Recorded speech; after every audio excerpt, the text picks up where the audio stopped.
Hi అండి, లక్ష్మీ ఫుడ్స్కి స్వాగతం. శ్రావణ మాసం వచ్చింది కదా, అమ్మవారికి నైవేద్యం పొంగల్ ఎలా చేయాలో చూపిస్తా. ఒక గ్లాస్ బియ్యం తీసుకొని అందులో 2 గ్లాసుల వాటర్ పోసుకొని స్టవ్ మీద పెట్టుకోవాలి.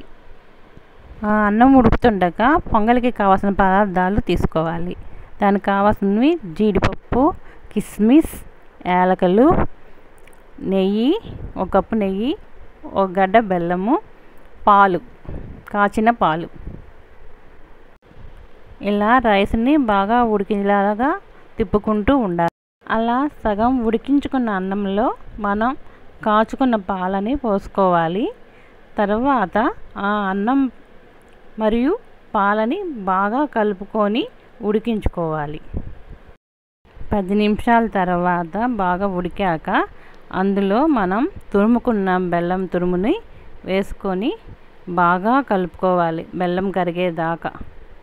స్టవ్ మీద బాండీ తీసుకొని అందులో 2 స్పూన్ల నెయ్యి వేసుకొని బాగా కాగిన తర్వాత అందులో ఇలాచి,